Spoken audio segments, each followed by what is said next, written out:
Please leave a message after the. On the last recording, the Michael Jackson documentary is obviously the biggest pop culture event right now. 2 accusers have come out against Michael Jackson who defended him in the past in a very detailed and revealing documentary. I finally watched it, 4 hours. People were like, if you're a super fan, are you gonna bury your head in the sand? If he's your idol, he's so great, he's human, he's flawed. Oprah came out and after the documentary, Oprah came out, interviewed the 2 guys. She wanted to talk about sexual abuse as well. She said it wasn't about Michael Jackson. It was about talking about people that can do good and bad things, which I understand her angle. I said I wasn't happy about her using Michael since they were friends and all this other stuff. I thought it was a conflict of interest. But for the greater good, I understood why she used Michael Jackson as a talking point. All right, let's talk about the documentary now. 4 hours. Now, here's my thing, because before I even talk about the documentary, I want to talk about the length.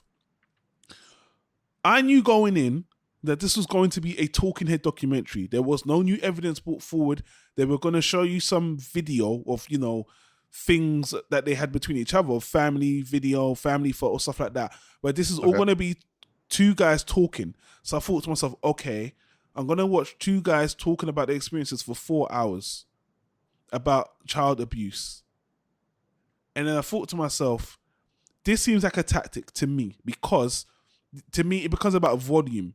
And why I say that is because although it's a television documentary, it was in theaters, it was in Sundance, they sold it like a movie, HBO, it's behind a paywall. You have to pay to see this, HBO. So to me, it's like you haven't got evidence, so this is going to be the weight of what you're saying. It's going to carry. It's going to be your words and the weight and the description, and to me, that's what it was. True or false, I know 4 hours of you just telling me all this stuff is going to be heavy. I've watched documentaries on world wars. They haven't been 4 hours before. On the most heinous killers, they have not been 4 hours before. I thought it was excessive to make a point across. I know it's very insensitive for me to say that, but I've seen documentaries about people who've been kidnapped, killed. They have not been 4 hours.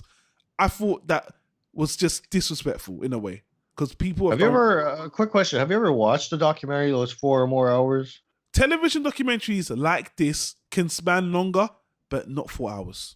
I have not watched a documentary. The longest thing I've ever watched was the 10 Commandments, the old Christian movie, and I think that's 4 hours. that's the longest one I ever watched. That's entertainment. But in terms of documentaries, the longest one I've probably watched is 2.5 hours. But anyway, you never watched The 7 Samurai? I have watched it in bits and bobs, but not in a sit through. No. Oh, okay. How long is that, by the way? I think it's about 4 hours too. There's an intermission, but it's like it's Akira Kurosawa's breakout movie. So yeah, but that's a story, and it would make it is a story. Yeah, it's true. It is a story. It's not a documentary. I was just wondering though, because I was trying to see where you fall in when it comes to viewing length. Well, no, it depends on the narrative. It depends on, and with stories, there could be a reason why there's movies that are lengthy. There's plays that are 4-6 hours. There's operas that are long.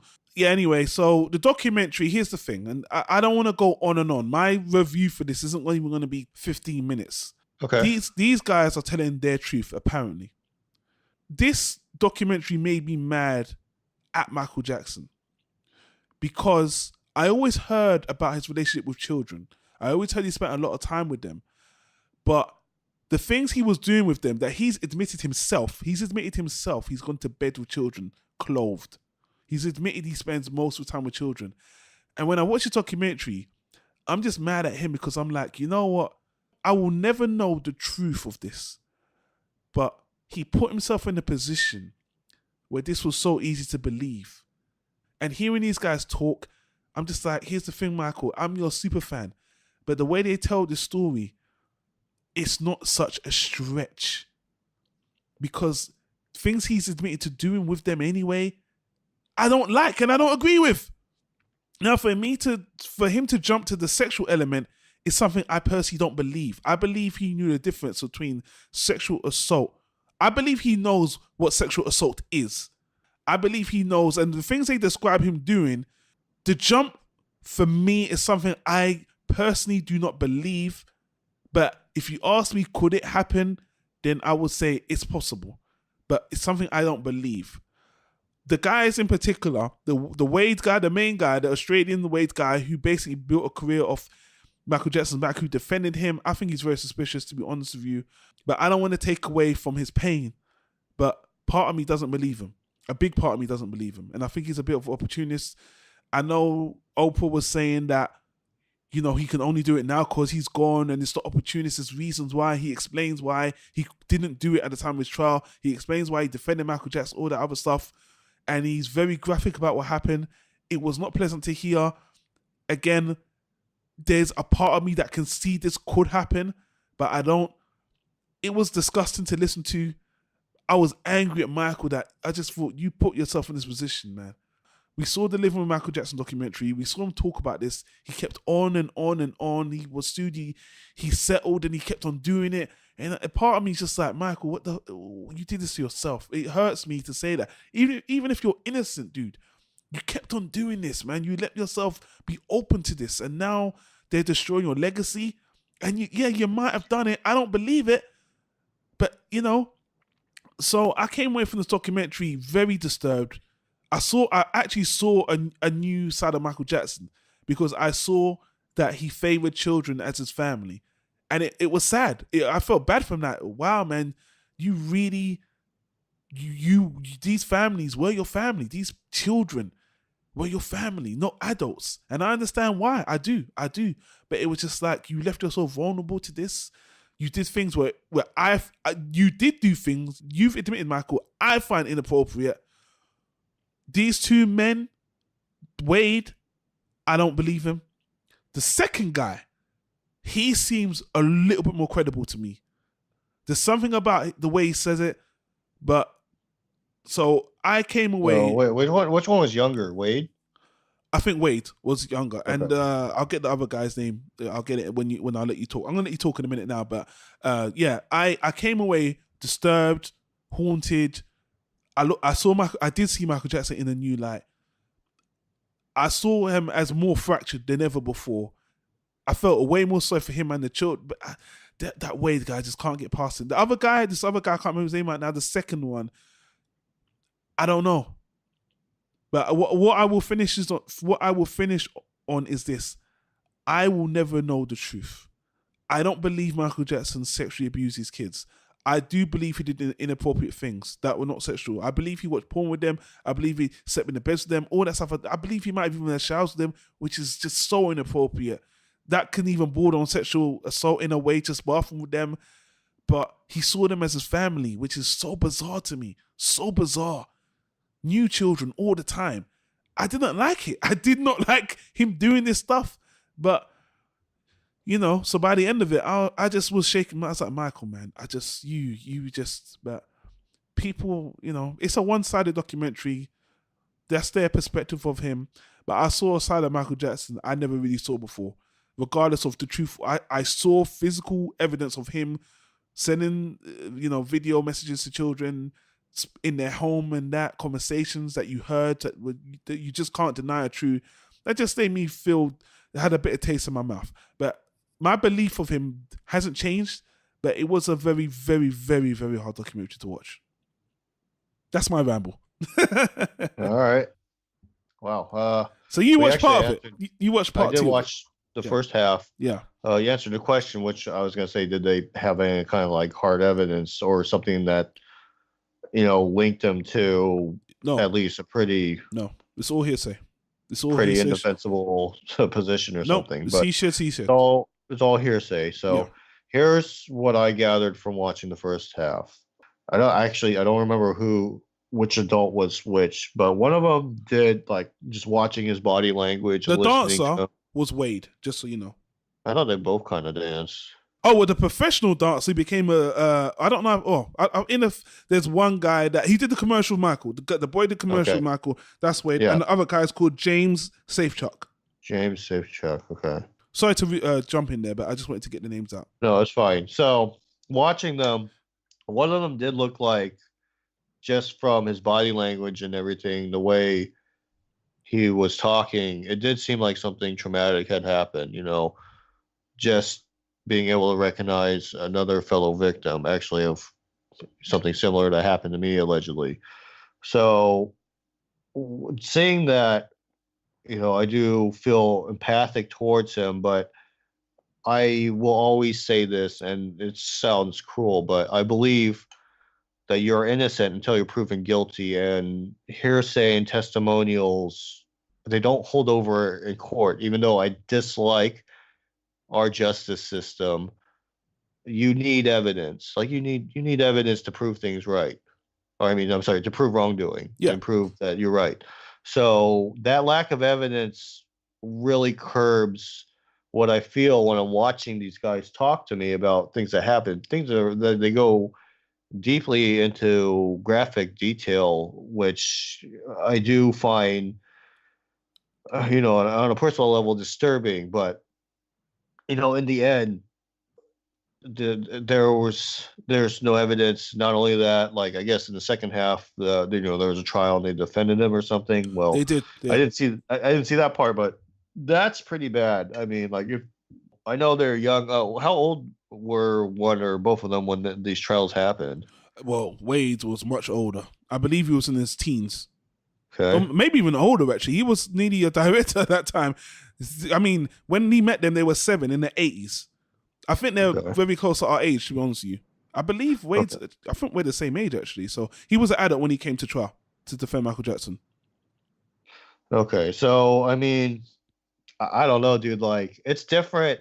The younger you get, the more I can understand you having misconceptions of what happened or buckling under pressure or whatever you want to say. But like the older you get, the more you realize what was happening was wrong, and you're in a court. That's the time to tell the truth.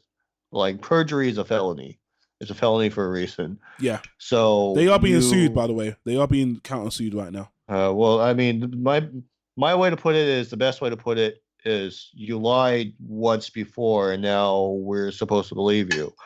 The body language of one of them does make me want to believe them, but Yeah. you know what I mean? Like when you start flip flopping, especially when you've made testimonial under sworn oath, it really hurts your credibility with me. It does. Do you want to hear So something really harsh I heard on the podcast about this? okay, go ahead. I know it's very harsh. Yeah, it's super harsh. And I feel this sentiment to a certain degree. They were like, let's just say the kids were abused, and then they agreed, and the family agreed to be paid by Michael Jackson to defend him. Once you accept money to defend a criminal, you become part of that criminal act. Oh yeah, no, that's collusion. You become a co-conspirator. Even if you are a victim, you profited from the lie after the fact. And they're suing him, they're suing the estate again now, by the way. So they're not just coming at a documentary or going to the heart. They're suing the Michael Jackson Foundation, the family, the enterprise for millions again. I don't know, dude. I mean, like, if this did happen to them, the moment you take money, you literally say what's more important, what happened to you or the money. That's what people are So, saying. yeah, I mean, like that in and of itself, which I didn't see in the documentary for how far I watched, but I mean, at this point, I could believe that it happened to them. I could also believe where the priorities are, if that's what's happening. And one of the mothers in the movie of Wade, she's been criticized heavily because, she was there. Apparently, when he was being abused, she was always there. Michael, because of that, they broke up the family. Here's the fill up, man. The evidence, in that original trial, and we got some other stuff to talk about, so we'll move off this in a minute. In the original trial, they raided the Neverland Ranch hard. When I think he was over in the Europe doing a tour. They know when to strike. The FBI came to his mansion. No, they're not gonna do that shit when you're at home unless they want to get their hands on you. They'll fucking go when you're not there. They raided, and they documented it on video, by the way. They found nothing. They raided, they found safes, and people thought, we got him. They found video, nothing. They tried to get him hard back in that 2000 trial. Hard as hell. And he was found completely not guilty on every single charge. The guy has his own children as well. Michael Jackson was a very weird guy. He did a lot of things I do not agree with. But I do not believe he's guilty of this. And I also believe that these two men in particular are somewhat opportunists. And again, if they were abused and they got paid off by Michael, and he bought them all stuff, he bought them apparel, he bought them houses and kept them, he fed them, it's just sick. The whole thing, with one way or another, is fucked up. One It's a way or very another. ugly mess on Yeah. all sides. Yeah. And I know a lot of people saying the man's dead. You know, why are they bothering? Look, if they truly got abused completely, like they say, it doesn't matter if he's dead or alive. They just speak their truth. You know what I mean? And Oprah has a great point.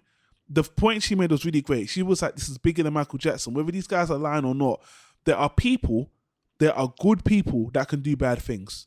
Michael Jackson did a lot of good on this earth. He saved a lot of charities, did a lot of good music, saved a lot of children, spent a lot of money on a lot of good causes.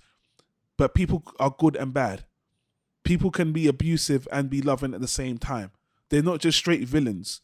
And I like that Oprah was using that as a talking point because it is the truth. I'm sure Michael Jackson wasn't perfect, but the documentary was too goddamn long. I'm just sorry. Looking at it as a constructive narrative, 4 hours was unnecessary. They went over the same thing again and again and again. They went over points again and again. There was a lot of aerial shots that were unnecessary, and they were just talking heads. And I just felt like it was 4 hours because they wanted to overwhelm you with the detail. That was their main tool. We're going to overwhelm you with this intense, uncomfortable recollection story of what happened, and we're gonna overwhelm you with disgust for 4 hours. That's I mean, I only saw it for 2 hours, and like part of the reason why we stopped is my lady just, it was too much for her, and I was like, okay, I'll finish the rest, tomorrow on my own. I appreciate you got her to watch that. It's just a hard one, but as a fan, I feel like I honestly went in with an open mind. I do feel like I've been as open-minded as I can be, but these two are very sketchy, very, very sketchy. So, and anyway, and again, the last point I'll make is that I hate to say this, guys, but people bold-faced lie. We've just spoke about Jesse Smollett, a black guy who's more or less looks like he orchestrated a race attack on himself for money. The GoFundMe people that they pretended that a homeless guy helped him just to launder money from everybody. They've all come saying they lied. It's ridiculous. So that one actually, even though it's disgusting and slimy, that actually is kind of ingenious. Well, people lie. And for the people, John Legend came out and said that he said something I find is very scary. He watched a documentary and he said, I see no reason not to believe them. None at all. And I just think that's ludicrous. I just think that sentiment is ridiculous. It's like saying always believe the victim under any circumstance. That's ridiculous. You take away due process, you take away right and wrong, you take away evidence, just believe them. People lie, man. We'll never know the truth, but the bottom line is people lie. So we'll end it there. On the 4 hour Michael Jackson documentary gets 20 minutes discussion. I think that's fair, don't you? Oh yeah, dude. We don't talk about most things for 20 minutes, so that's pretty fair. Yeah, this is an anime review. Anyway. Please leave another message at voiceofmail.com.